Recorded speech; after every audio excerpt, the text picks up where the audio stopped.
So hey students, welcome back to the channel engineering talks.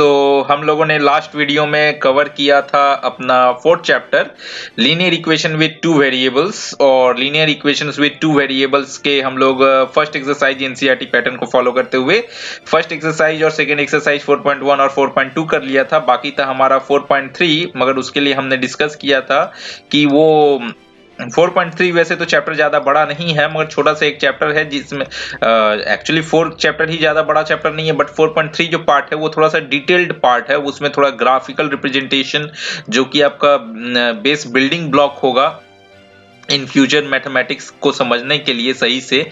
ठीक है, तो building block को सही से अगर आप बना लेते हो, बेस अगर आपका सही होता है तो पूरी बिल्डिंग सही रहती है। ठीक है, सो इन मिड बिटवीन मैं थोड़ा सा चेक कर रहा था, सोशल मीडिया चेक कर रहा था, यूट्यूब पे एक नोटिफिकेशन आया है, क्रिएट विथ केयर। ठीक है, क्रिएट विथ केयर, राइट। तो क्रिएट विथ केयर के अंडर में क्या आता है कि आप कोई भी अगर सेंसिटिव कंटेंट देखते हैं, सेंसिटिव कंटेंट यूट्यूब पे देखते हैं, वैसा कोई सेंसिटिव कंटेंट को प्रोड्यूस करना पूरी तरीके से मना है, मगर अगर कोई भी सेंसिटिव कंटेंट आप देखते हैं यूट्यूब पे तो आप उसको रिव्यू के लिए सबमिट कर सकते हैं, आप उसको रिव्यू के लिए सबमिट कर सकते हैं, राइट, रिपोर्ट कर सकते हैं उसको। ठीक है, रिपोर्ट में आप कोई भी कंटेंट को देखते हैं तो उसको फ्लैग रिपोर्ट फ्लैग करके फ्लैग रिव्यू के लिए सबमिट कर सकते हैं, सो दैट कि वो वीडियो रिव्यू होके वो हटाया जा सके। तो कोई भी सेंसिटिव कंटेंट आपको अगर दिखे तो आप ये काम कर सकते हैं। ठीक है, हैशटैग क्रिएट विथ केयर ये यूट्यूब का अपना हैशटैग है, सो दैट कि कोई भी सेंसिटिव कंटेंट्स जो हैं वो यूट्यूब पे ना फ्लोट करें, क्योंकि यूट्यूब का व्यूअर जो स्पेक्ट्रम है वो काफी ज्यादा बड़ा है। ठीक है, हर कोई देखता है आज के डेट में, बच्चे से लेके बूढ़े तक सब कोई यूट्यूब पे रहते हैं। तो क्रिएट विथ केयर जो है ये एक अपना हैशटैग है यूट्यूब का, सो दैट कि बढ़िया से बढ़िया कंटेंट आप सब तक पहुंच सके। तो अगर आपको भी कोई भी सेंसिटिव कंटेंट ऐसा कुछ दिखता है तो आप उसको रिपोर्ट कर सकते हो। ठीक है, तो चलो बैक टू अपने चैप्टर पे आते हैं। अगर आप चैनल पे नए हैं तो इस चैनल को सब्सक्राइब कर लीजिएगा, और ये हमारा क्लास 9 का टेलीग्राम लिंक है, बहुत बार मैं बता चुका हूं।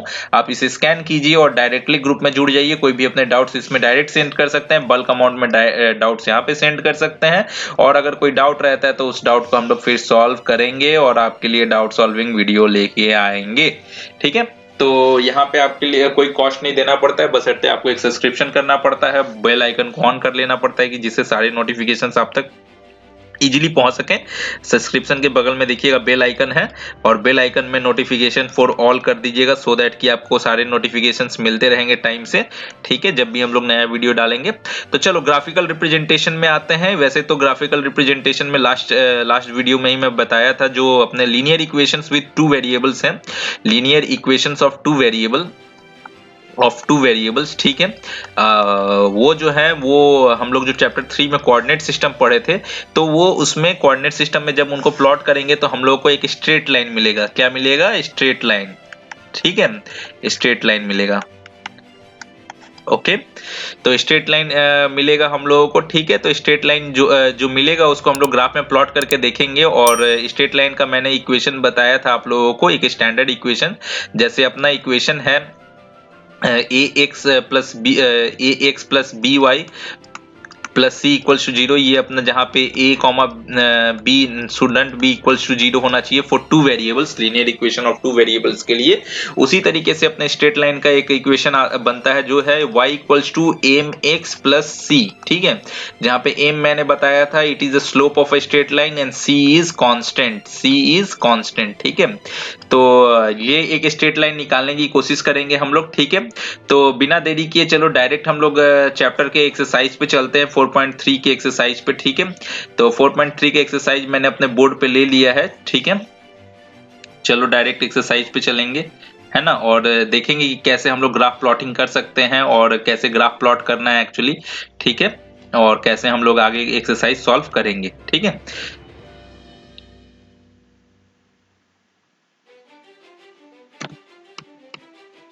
चलो तो ये अपना एक्सरसाइज 4.3 है। इसमें सबसे पहला क्वेश्चन देख लेते हैं।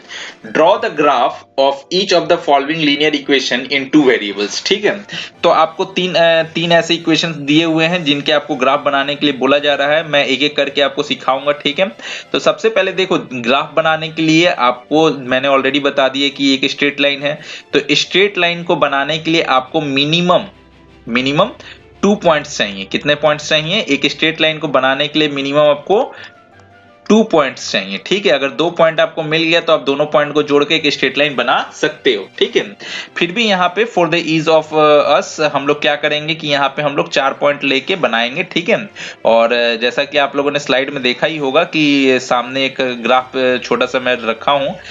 हालांकि वो एकदम एक्यूरेट नहीं है, मगर आप जब ग्राफ पेपर में उसको प्लॉट करोगे, ठीक है, तो मोर और लेस आपको जो वैल्यूज हैं वैसी स्ट्रेट लाइन वैसा ही देखने को मिलेगा। ठीक है, तो चलो एक में हम लोग ऐसा एक बॉक्स बना लेंगे। ठीक है, टेबल बना लेंगे जिसमें पहले ऊपर में लिखेंगे रो में x और नीचे के रो में लिखेंगे y। ठीक है, चलो अब देखो यहाँ पे x और y का कोई भी एक फिक्स वैल्यू नहीं लिया हुआ है। ठीक है, तो हर इक्वेशन के लिए हम लोग 4 वैल्यू ले लेंगे, कुछ निगेटिव कुछ पॉजिटिव। ठीक है, तो चलो x के लिए -3, -2, -2 नहीं लेते हैं, 0 ले लेते हैं। ठीक है, 0 और 4 और 6। ठीक है, तो x का हम लोगों ने कुछ वैल्यू कंसीडर कर लिया है। ठीक है, चलो अब x के रिस्पेक्टिव वैल्यू के लिए हम लोग y का वैल्यू निकाल लेंगे। ठीक है, तो चलो पहला इक्वेशन हम लोग कंसीडर करते हैं, x plus Y equals to 4। ठीक है, इसमें x के वैल्यू -3 के लिए y का वैल्यू क्या आएगा? x के वैल्यू -3 के लिए y का वैल्यू आएगा 7, राइट ना? तो चलो 7 लिख लेते हैं यहाँ पे। सिमिलरली अगर x का वैल्यू मेरा 0 है तो y का वैल्यू क्या आएगा? x का वैल्यू अगर 0 है तो y का वैल्यू 4 आएगा। चलो 4 लिख लेते हैं यहाँ पे। ठीक है, अब चलो सिमिलरली अब देख लेते हैं कि x के वैल्यू 4 के लिए मेरा y का वैल्यू क्या आएगा? y का वैल्यू 0 हो जाएगा, राइट? 4 - 4 0 हो जाएगा, तो यहाँ पे 0 लिख लेते हैं। चलो x के वैल्यू 6 के लिए y का वैल्यू मेरा क्या आएगा? तो यहाँ पे चलो 6 लिख लो। ठीक है, तो ये जब इस तरफ आएगा तो -6 हो जाएगा, -2 बचेगा। ठीक है, तो -2 आएगा। ठीक है, तो चलो इसी तरीके से करके आपको बाकी इक्वेशंस के लिए भी x और y का वैल्यू निकाल लेना है, राइट ना? चलो अभी मिनिमम तो 2 पॉइंट चाहिए था। हम लोग नेक्स्ट ग्राफ में चलते हैं, ग्राफ में चल के देखते हैं कि इसको प्लॉट कैसे करना है। ठीक है, अब ग्राफ बनाना है तो आपको प्लॉट तो करना पड़ेगा। ठीक है, तो ऐसे आपको कोऑर्डिनेट सिस्टम में ग्राफ बनाना होगा, राइट ना? चलो, तो आपके पास क्या है, ये 4 वैल्यू मिल गए हैं आपको। ठीक है, यहाँ पे एक जो बॉक्स है, यहाँ पे एक जो बॉक्स है, उस बॉक्स का जो वैल्यू है वो है आपका 1 यूनिट, राइट? 1 यूनिट एक बॉक्स का वैल्यू है ना? मतलब ये है, ये पॉइंट जो है वो 0,0 है। ठीक है, ये पॉइंट x के लिए 1 है और इस लाइन पे y का वैल्यू क्या है? y का वैल्यू 0 रहेगा। x के लिए 1 है, 2 है, 3 है, 4 है, 5 है, 6 है, राइट? इसी तरीके से -1, -2, -3, -4, -5, -6। ठीक है, इसी तरीके से करके ये सारे वैल्यूज हैं। ठीक है, चलो इनको साफ कर लेते हैं, क्लियर कर लेते हैं, सो दैट कि ग्राफ हमें देखने में अच्छा लगे। उसी तरीके से y जो है, y ऊपर की तरफ है। ठीक है, y ऊपर की तरफ है, ये x मेरा x पॉजिटिव है, ये y पॉजिटिव है, ये x प्राइम है यानी x नेगेटिव एक्सिस, और ये y प्राइम है यानी y नेगेटिव एक्सिस, राइट ना? चलो, तो सबसे पहले वैल्यू के लिए देखते हैं हम लोग। x -3 पे y का वैल्यू +7 आ रहा है, तो पॉजिटिव कहाँ होता है? y सेकंड और फर्स्ट क्वाड्रेंट में पॉजिटिव होता है, राइट? ये फर्स्ट क्वाड्रेंट, ये second quadrant, this is the first, this is the second. ठीक है, तो x नेगेटिव है और y पॉजिटिव है, यानी ये सेकंड क्वाड्रेंट में जा रहा है। तो x नेगेटिव कितना यूनिट है? 3 यूनिट्स, 1 2 3, ये पॉइंट है ना, ये पॉइंट -3। अब 7, ठीक है, 7 y positive, 1 unit, 2 unit, 3 unit, 4 unit, 5 unit, 6 unit, 7 unit. तो this is our point, this is our point P1। इसके पास हम लोग लिख लेंगे P1 पॉइंट है ये हमारा। ठीक है, और यहाँ पे हम लोग P1 नोटिफिकेशन दे देंगे, P1, P2, P3, P4, right? तो P2 अब कहाँ है? देखो x के 0 वैल्यू के लिए y कितना आ रहा है? 4 आ रहा है। तो x के 0 वैल्यू के लिए x जब 0 है इसी पॉइंट पे तो 0 है x, राइट ना। y कितना आ रहा है, 4 आ रहा है, तो 1 2 3 4, राइट। तो ये है मेरा पॉइंट P2, ठीक है। अब आपको क्लियर हो ही गया होगा कि लाइन किस तरफ जा रहा है, मगर फिर भी हम लोग 4 पॉइंट लिए, हम लोग 4 पॉइंट को प्लॉट करेंगे। x की वैल्यू पॉजिटिव के लिए, y का वैल्यू, x की वैल्यू 4 के लिए y का वैल्यू कितना आ रहा है, 0 आ रहा है, ठीक है। तो x का वैल्यू 4 कहाँ है, 1 2 3 4 4, और y का वैल्यू क्या आ रहा है, 0 आ रहा है, तो ये है मेरा पॉइंट P3। अब x की वैल्यू 6 के लिए y का वैल्यू क्या आ रहा है, -2 आ रहा है, तो 4 5 6 6 के लिए -2 यानी इस पॉइंट पे, तो ये है मेरा पॉइंट P4, ठीक है। तो अगर आप इस पॉइंट को सही से आप जोड़ोगे तो आप देखोगे कि आप एक स्ट्रेट लाइन आपको मिला है, राइट ना। आपको एक स्ट्रेट लाइन मिला है ना। क्लियर हुआ, अब आपको पता चल गया कि कैसे प्लॉट करना है ग्राफ को, राइट। आई होप आपको ये क्लियर हुआ होगा, है ना। चलो इसी तरीके से आप दूसरे क्वेश्चंस को भी करोगे, है ना। इसी तरीके से आप दूसरे क्वेश्चन को करोगे, तब हम लोग बैक चलते हैं फिर से और दूसरा क्वेश्चन देख लेते हैं, दूसरे तरीके का क्वेश्चन देख लेते हैं कैसे करना है दूसरे तरीके का क्वेश्चन।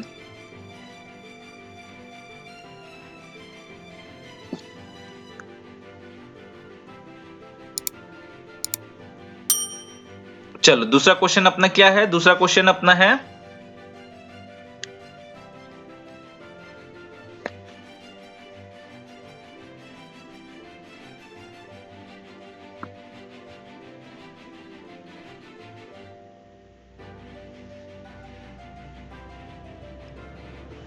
दूसरा क्वेश्चन है गिव अ इक्वेशन ऑफ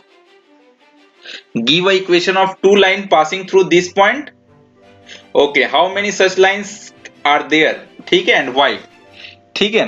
चलो अब दूसरा जो क्वेश्चन है उस क्वेश्चन को ध्यान से अगर आप देखोगे तो आपको समझ में आएगा कि ये क्वेश्चन में क्या बोल रहा है। ये क्वेश्चन में बोल रहा है कि ऐसे दो लाइन का इक्वेशन दीजिए जो कि मेरे इस पॉइंट से, एक पॉइंट दिया हुआ है मेरे पास, वो पॉइंट क्या है, पॉइंट जो दिया हुआ है वो मेरे पास जो है वो है 2,14, है ना, 2,14, ठीक है।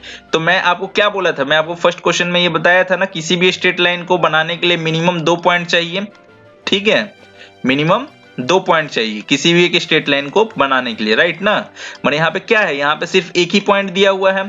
तो अब देखो यहाँ पे जो कितने क्वेश्चंस हैं और कितने ऐसे लाइंस यहाँ से गुजर सकते हैं, किसी ऐसे दो लाइन को देना है जो कि यहां से गुजरे, और कितने ऐसे लाइन हैं जो कि यहां से गुजर सकते हैं, ऐसा बोला जा रहा है, राइट। तो अगर ऐसा बोला जा रहा है तो इतना तो हम लोगों को क्लियर है ना कि अगर एक पॉइंट दिया हुआ है तो एक पॉइंट से तो इन्फिनाइटली मेनी लाइन गुजर सकते हैं, जितना मन उतना, एक पॉइंट है उस पॉइंट से तो जितना मन उतना ज्यादा रे निकल सकता है, उतना ज्यादा स्ट्रेट लाइन निकल सकता है, राइट ना। तो there are infinitely many lines can exist, can pass through that point, है ना। मगर अब दो इक्वेशन देना है उसमें से, तो दो इक्वेशन हम लोग बनाएंगे। दो इक्वेशन कैसे बनाएंगे बोलो। तो आप लोग को याद है एक फॉर्मूला हम लोगों ने पढ़ा था स्टार्टिंग में ही, ax plus B Y plus C equals to 0, ये मेरा इक्वेशन का फॉर्मूला है, ठीक है। या फिर हम लोग ये भी पढ़े थे y equals to M X plus C, ठीक है। तो m का वैल्यू हमें पता नहीं है, ठीक है, m का वैल्यू हम लोग को पता नहीं है, मगर हम लोग मल्टीपल तो ले सकते हैं m का। अगर मान के चलें m1 है फिर m2 है, ठीक है, इस तरीके से हम लोग मान के चलते हैं, ठीक है। तो सबसे पहले मान लेते हैं कि m इक्वल्स टू 1 है ना। तो एक स्ट्रेट लाइन का इक्वेशन हम लोग को पता है कि ये होता है, ये वैसे तो आपके सिलेबस में नहीं है ये अभी, बट आप पता रखो कि y equals to M X plus C एक स्ट्रेट लाइन का इक्वेशन है, ठीक है, जहां पे m इक्वल्स टू स्लोप होता है, m इक्वल्स टू स्लोप होता है, राइट। तो अगर मान लो मेरे पास एक पॉइंट है, ठीक है, तो y की जगह पे क्या है 14, m को अभी कांस्टेंट छोड़ देते हैं, ठीक है, और x की जगह पे क्या है 2 प्लस c, राइट ना। तो c का अगर फॉर m इक्वल्स टू 1 क्या हो जाएगा, c इक्वल्स टू 14 माइनस 2 यानी 12, राइट ना। तो हम लोग क्या लिख सकते हैं, y equals to m equals to हम लोग 1 कंसीडर किए हैं, राइट, ओके। तो हम लोग लिख सकते हैं x प्लस 12, ठीक है। तो फॉर दिस पॉइंट, ये पॉइंट जो है ये सेटिस्फाई करेगा इसको। देखो y का वैल्यू क्या है 14, x का वैल्यू क्या है 2, 2 प्लस 12 कर देंगे 14 आ जाएगा, यानी ये इक्वेशन सही है। ये एक इक्वेशन तो आपको मिल गया। अब एक m के वैल्यू हाफ के लिए कंसीडर करते हैं, ठीक है, for m equals to half, for m equals to half, है ना। तो उसके लिए क्या होगा, उसके लिए होगा हमारे पास कि 14 इक्वल्स टू हाफ, x का वैल्यू 2 प्लस c, यानी 14 माइनस 1 इक्वल्स टू c, यानी c इक्वल्स टू 13, ठीक है, 13 आएगा, है ना। चलो इसको कैसे लिख सकते हैं हम लोग, m इक्वल्स टू हाफ के लिए तो y equals to half of x plus 13, ठीक है। अब x का वैल्यू कितना है, x का वैल्यू 2 है, ठीक है, x का वैल्यू 2 है, 2 पुट कीजिए, 1 1 2 2 कैंसिल आउट हो जाएगा, 1 हो जाएगा, 1 प्लस 13 14 होता है, ठीक है। तो देखो ऐसे दो इक्वेशन मिल गए अलग अलग स्लोप के, मतलब अलग अलग स्लोप मतलब क्या है कि वो x के साथ जो एंगल बनाता है, पॉजिटिव x एक्सिस के साथ जो एंगल बनाता है उसका tan वैल्यू ही स्लोप होता है, tan वैल्यू स्लोप होता है। आप ट्रिग्नोमेट्री में पढ़ोगे टेंजेंट का वैल्यू क्या होता है, टेंजेंट कैसे निकालते हैं, तो आपको आगे चल के पता चलेगा। तो tan वैल्यू को ही स्लोप कहते हैं, ठीक है। किसी भी लाइन का स्लोप मतलब पॉजिटिव एक्स एक्सिस के साथ वो कितना एंगल बनाया है और उस एंगल का tan वैल्यू जब लेते हैं तब वो उसका स्लोप कहलाता है, ठीक है। तो देखो दो इक्वेशन तो आपको इजीली मिल गया, ठीक है, और एक इजी ट्रिक भी मिल गया कि कैसे आप स्ट्रेट लाइन के दो इक्वेशंस निकाल सकते हो एक ही पॉइंट से। ऐसे आप m के मल्टीपल वैल्यूज के लिए मल्टीपल इक्वेशन आप निकाल सकते हो, ठीक है। और ये जस्टिफाइड है, ऐसा नहीं है कि ये जस्टिफाइड नहीं है, ये जस्टिफाइड है और ये सबसे इजीएस्ट तरीका है, ठीक है। चलो अब थर्ड नंबर इक्वेशन क्या बोलता है, थर्ड नंबर इक्वेशन बोलता है if point 3 and 4 lies in the graph of a equation this then find the value of a। तो ऐसा एक क्वेश्चन हमने 4.2 में भी किया था, लास्ट अपने वीडियो में भी किया है क्वेश्चन ऐसा, ठीक है। क्या है क्वेश्चन, क्वेश्चन बहुत ही सिंपल है, 16 मिनट का वीडियो हो चुका है ऑलरेडी, ठीक है, ज्यादा लंबा नहीं करेंगे, फोर्थ नंबर और थर्ड नंबर क्वेश्चन करके खत्म करेंगे वीडियो को, ठीक है, क्योंकि लंबा वीडियो हो जाने से फिर आप लोग देखना नहीं चाहते हो, ठीक है, ये मैंने नोटिस किया है। तो 3, मेरे पास एक पॉइंट है 3,4, ठीक है, जहां पे हमने जानते हैं कि पहला वाला जो होता है वो x को रिप्रेजेंट करता है और दूसरा वाला जो होता है वो y को रिप्रेजेंट करता है, ठीक है। तो अब ये बोल रहा है कि एक इक्वेशन है मेरा, उसमें ये पॉइंट एग्जिस्ट कर रहा है, मतलब उसके थ्रू पास कर रहा है ये पॉइंट, ठीक है। तो अब बताओ a का वैल्यू कितना है, सिंपल सा क्वेश्चन है, आप लोग भी कर सकते हो, जो वैल्यू दिया हुआ है उसको डायरेक्टली आप इक्वेशन में पुट कर दो, ठीक है।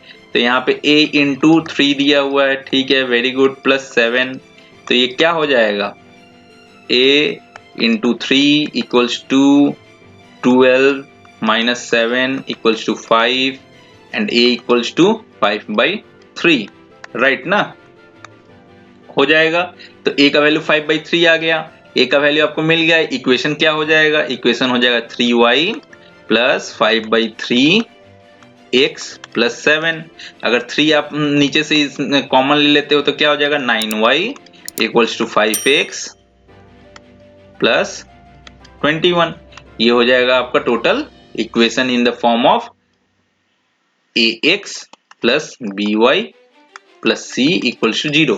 इन सबको आपको एक साइड लेके आना होगा, उसके बाद ये इक्वल्स टू होगा, जैसे आप करोगे जब इसको तो 5x minus 9y plus 21 equals to 0 होगा, ठीक है, ये आपका हो जाएगा, ठीक है। अगर आप इसको स्ट्रेट लाइन के इक्वेशन के फॉर्म में लिखना चाहते हो तो वो भी लिख सकते हो। कैसे लिखोगे आप उसको स्ट्रेट लाइन के फॉर्म के इक्वेशन में, स्ट्रेट लाइन का अपना इक्वेशन का फॉर्म क्या होता है, y equals to mx plus c, right ना। तो इसको हम लोग क्या लिख सकते हैं, इसको लिख सकते हैं y equals to 5/9x plus 7/3। तो यहाँ पे c का वैल्यू 7/3 हो जाएगा और स्लोप का वैल्यू 5/9 हो जाएगा, राइट ना, राइट है, इस फॉर्म में आ गया आपका y equals to mx plus c के फॉर्म में, ठीक है। तो ये स्ट्रेट लाइन का इक्वेशन आप बना सकते हो डायरेक्ट इस तरीके से, है ना। आई होप आपको समझ में आया होगा, अगर नहीं समझ में आया तो बिना किसी चिंता के, बिना किसी फिक्र के, डायरेक्ट शर्माना नहीं है, अपने टेलीग्राम ग्रुप में मैसेज कर दो या फिर मेरे को कमेंट में बता दो कि नहीं समझ में आया है, ठीक है। हम लोग और अच्छे तरीके से सोचेंगे और समझेंगे कि कैसे आपको और अच्छे तरीके से समझाया जा सके, ठीक है। ये वीडियो का यही पर्पज है कि आप सही से अच्छे से पढ़ पाओ और अच्छे से समझ पाओ, ठीक है, जितना इजी से इजी वे में हो सके, है ना। चलो ठीक है, फोर्थ नंबर क्वेश्चन को आप देखते हैं। फोर्थ नंबर क्वेश्चन में क्या है, the taxi fare in a city is as follows. For first kilometre, एक सिटी है, कोई भी सिटी है, मान लो आपका सिटी कौन सा है, मान लेते हैं आपका सिटी कानपुर है, आप कानपुर से हो, ठीक है, कानपुर, है ना, कानपुर, है ना, इयरिंग भी पहन लिया कानपुर में, चलो ठीक है। तो आप कानपुर से हो, है ना। कानपुर में कुछ इस तरीके का टैक्सी फेयर है, क्या है, टैक्सी फेयर, ठीक है। टैक्सी फेयर किस तरीके का है भाई साहब, तो टैक्सी फेयर क्या है, फॉर फर्स्ट किलोमीटर, पहले 1 किलोमीटर के लिए द फेयर इज 8 रुपी, 8 रुपया लगेगा, पहले 8 किलोमीटर जाओगे 8 रुपया लग जाना है, ठीक है। पहला 1 किलोमीटर के लिए आपको 8 रुपया पे करना पड़ेगा। And for the subsequent distance it is 5 rupees per kilometre, और उसके बाद जितना भी किलोमीटर जाओ, उसके बाद x किलोमीटर जाओ, उसके लिए आपको ₹5 पर किलोमीटर के हिसाब से पे करना पड़ेगा, ठीक है। Taking the distance covered as x kilometre, अब अच्छा चलो, अब यहाँ पे x नहीं ले सकते हैं, अब मान लो कि जेड 1 किलोमीटर गए थे आप, ठीक है, क्योंकि यहाँ पे x दे दिया है। टेकिंग द डिस्टेंस कवर्ड मतलब टोटल डिस्टेंस कितना कवर किया गया, x किलोमीटर टोटल ट्रैवलिंग किया गया, and total fare as y rupees, ठीक है। और टोटल जो भाड़ा लगा है, टोटल फेयर वो y रुपी है, ठीक है। तो टोटल डिस्टेंस कितना है, टोटल डिस्टेंस मेरा x है, ठीक है। तो ऐसे नहीं लिख सकते हैं, इसको अच्छे से लिखें। तो टोटल डिस्टेंस जो है मेरा, टोटल डिस्टेंस वो x किलोमीटर कवर किया गया है, और टोटल फेयर कितना है, टोटल फेयर मेरा y रुपी है, ठीक है। तब आगे का क्वेश्चन क्या है, आगे का क्वेश्चन है right the linear equation for this information and draw it's graph. तो ग्राफ ड्रॉ करना तो आपको आता है, ठीक है, मगर लीनियर इक्वेशन मैं लिख देता हूं और आपको समझा देता हूं, बाकी आप आगे का ग्राफ ड्रॉ कर लो, ठीक है। तो देखो x किलोमीटर टोटल ट्रैवल किया गया, और इसमें हमको पता है कितना, कि पहले किलोमीटर के लिए 8 रुपए ही आपको देना है, ठीक है। तो हम लोग जानते हैं कि पहले किलोमीटर को 8 रुपए देना है, उसके बाद वाला किलोमीटर जितना भी होगा उसको 5 रुपए पर किलोमीटर के हिसाब से देना है। तो 5 रुपीज, और x अगर टोटल किलोमीटर गया है तो उसमें से हम लोग 1 को माइनस कर देते हैं, तो रिमेनिंग किलोमीटर मिल जाएगा, उससे 5 को मल्टीप्लाई कर देते हैं, तो मेरे को टोटल कॉस्ट मिल जाएगा। और सिंस पहले किलोमीटर के लिए 8 रुपए देना पड़ता है, इसीलिए ये दोनों को मिला के मेरा टोटल कॉस्ट आ जाएगा, और टोटल कॉस्ट कितना है मेरा, y रुपीज है टोटल कॉस्ट, ठीक है। अब थोड़ा इसको सॉल्व कर देते हैं, इक्वेशन को सॉल्व कर देंगे। तो इक्वेशन को सॉल्व करेंगे तो क्या आएगा, 5x - 5 इक्वल्स टू y, ठीक है। तो y इक्वल्स टू 5x + 3, ये जो है ये मेरा इस क्वेश्चन का इक्वेशन है, ठीक है। इस क्वेश्चन का इक्वेशन बन गया। अब आप x के डिफरेंट वैल्यू के लिए इसको, x का वैल्यू 0 किलोमीटर पे क्या होगा, देखो अगर x 0 किलोमीटर मतलब एक भी किलोमीटर नहीं जाते हैं, इन सिनेरियो 1 भी किलोमीटर हम लोग नहीं जाते हैं, उस केस में क्या होगा, y का वैल्यू 3 आएगा, ठीक है। तो ये जो है 0, ये देखो एक क्वेश्चन आपको यहाँ पे कंपलसरी कर लिया है कि पहले फर्स्ट किलोमीटर आपको जाना ही है, मतलब मिनिमम 1 किलोमीटर आपको जाना ही है, ठीक है। तो 0 का केस यहाँ पे नहीं है, मगर मिनिमम 1 किलोमीटर से अगर आप x का वैल्यू 1 से लेकर स्टार्ट करते हो, पहला किलोमीटर स्टार्ट करते हो, तो पहला किलोमीटर के लिए देखिए इसमें y का वैल्यू जो है वो 8 रुपीज ही आएगा, ठीक है। 2 किलोमीटर जाते हो तो क्या होगा, y का वैल्यू x टू जा 10 और प्लस 13 रुपीज आएगा, ठीक है। y का वैल्यू 13 रुपीज आएगा। तो देखो वो केस फॉलो कर रहा है ना, कि पहले किलोमीटर के लिए 8 रुपए लगा, उसके बाद और 1 किलोमीटर गया तो उसके लिए 5 रुपए लगा, तो 8 5 13 होता है, ठीक है।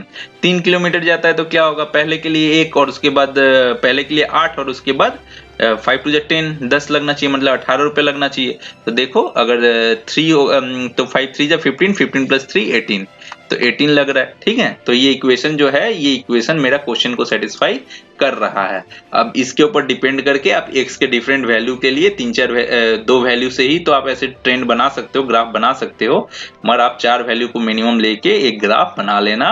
और ग्राफ का जो फोटो है वो टेलीग्राम में सेंड कर देना, और टेलीग्राम में सेंड करने के बाद अपना नाम जो है वो कमेंट में लिख देना कि हाँ मैंने अपना ग्राफ सेंड कर दिया है आपको, ठीक है। आई होप आपको ये सारे वीडियोस अच्छे लग रहे होंगे, फ्री लर्निंग सीरीज अच्छा लग रहा होगा। अभी आने वाले दिनों में और भी वीडियोस आने वाले हैं। एकदम कानपुर से कन्याकुमारी कश्मीर चले जाइए, कोई इशू नहीं है। बशर्ते आप हमारे चैनल को थोड़ा सा सब्सक्राइब कर दीजिए। सब्सक्रिप्शन से हमें हौसला मिलेगा और जाके टेलीग्राम ग्रुप को ज्वाइन कर लीजिए। टेलीग्राम ग्रुप को ज्वाइन कर लेंगे तो और अच्छा लगेगा, क्योंकि आप लोग की क्वांटिटी बढ़ते जाएगी धीरे धीरे और हमें अच्छा लगेगा जितने ज़्यादा से ज़्यादा डाउट आएंगे। चैनल को सब्सक्राइब कर लीजिएगा, वीडियो अच्छा लगा तो लाइक कर लीजिएगा, दोस्तों के साथ डेफिनेटली शेयर कीजिएगा।